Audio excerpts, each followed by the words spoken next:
In shift, Biden issues order allowing temporary border closure to migrants.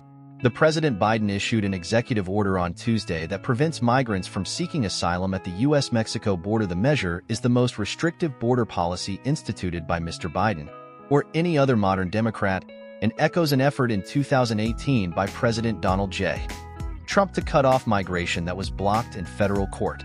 In remarks at the White House, Mr. Biden said he was forced to take executive action because Republicans had blocked bipartisan.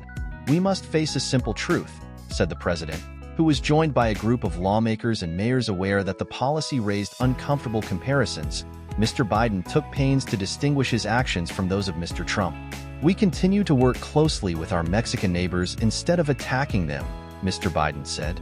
He said he would never refer to immigrants as poisoning the blood of the country, as Mr. Trump has done. Still, the move shows how drastically the politics of immigration have shifted to the right in the United States. Polls suggest there is support in both parties for border measures once denounced by Democrats and championed by Mr. Mr. Biden's executive action was set to go into effect at 12:01 a.m. on Wednesday, at which point border officers could return migrants across the border into Mexico or to their home countries within hours or days. The American Civil Liberties Union said it planned to challenge the executive action in court. "The administration has left us little choice but to sue," said Lee Gellernt, a lawyer at the ACLU, which led the charge against the Trump administration's attempt to block asylum in 2018 and resulted in the policy being stopped. Assuming it survives legal challenges, the policy kicks in once the 7-day average for daily illegal crossings hits 2,500, a regular occurrence now. The border would reopen only after the figure drops to 1,500 for 7 days in a row, and stays that way for 2 weeks. Why federal courts? It was unlawful under Trump and is no less illegal now. As the number of people crossing into the country has reached record levels in recent years from border communities. To protect America as a land that welcomes immigrants, we must first secure the border and secure it now. Legislation that had some of the most significant border security restrictions Congress had considered in years. When crossings surge, a dramatic election year moved to ease pressure on the immigration system and address a major concern among voters. Move shows how drastically immigration politics have shifted in the United States. The American Civil Liberties Union said it planned to challenge the order in court. That is a significant shift in how asylum has worked for years. Typically, migrants who cross illegally and claim asylum are released into the United States to wait for court appearances, where they can plead their cases. But a huge backlog means those cases can take years to come up. The new system is designed to deter those illegal crossings. There would be limited exceptions to the restrictions announced Tuesday, including for minors who cross the border alone, victims of human trafficking, and those who use a Customs and Border Protection app to schedule an appointment with a border officer to request asylum. But for the most part, the order suspends long-time guarantees that give anyone who steps onto U.S. soil the right to seek a safe haven. The executive action mirrors the legislation that Republicans blocked in February, saying it was not strong enough. Many of them, egged on by Mr. Trump, were loath to give Mr. Biden a legislative victory in an election year. Donald Trump begged them to vote no, because he was worried that more border enforcement would hurt him politically, Andrew Bates, a White House spokesman, said in a statement on Tuesday. He added, "Immigration advocates and some progressive Democrats have expressed concern that Mr. Biden was abandoning his promise to rebuild the asylum system. By reviving Trump's asylum ban, President Biden has undermined American values and abandoned our nation's obligations to provide people fleeing persecution, violence, and authoritarianism with an opportunity to seek refuge in the U.S., said Senator Alex Padilla, Democrat of California. Mr. Biden said that those who believe his latest restrictions are too strict should be patient. He said in the coming weeks he would speak about how we can end Tuesday's decision is a stark turnaround for Mr. Biden, who came into office attacking Mr. Trump for his efforts to restrict asylum. During a 2019 debate, Mr. Biden, then a candidate running against Mr. Trump for the first time, excoriated his rival's policies.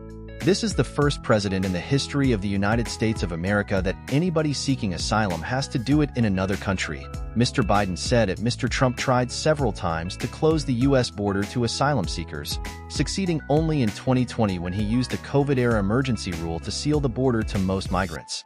Immigration has proved to be a huge political vulnerability for Mr. Biden.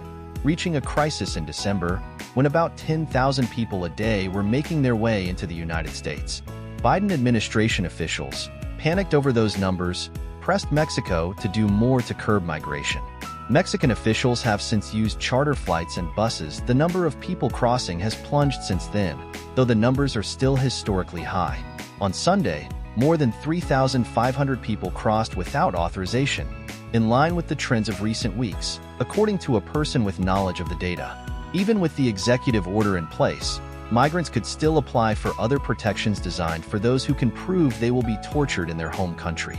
But that screening has a much higher bar than ASY. People who cross illegally and do not qualify for those other protections would be subject to a 5-year prohibition on entering the United States. White House officials believe the order provides Mr. Biden an opportunity to take Republicans to task for dooming the bipartisan bill. That legislation also would have provided billions to the Homeland Security Department for more border officers and immigration judges. Mr. Biden cannot provide those resources through executive action. White House officials for weeks said they preferred legislation over presidential proclamation because it would be more lasting and less exposed to a court. The order also comes with some political risks. Republicans have questioned why Mr. Biden did not take unilateral action at the border sooner.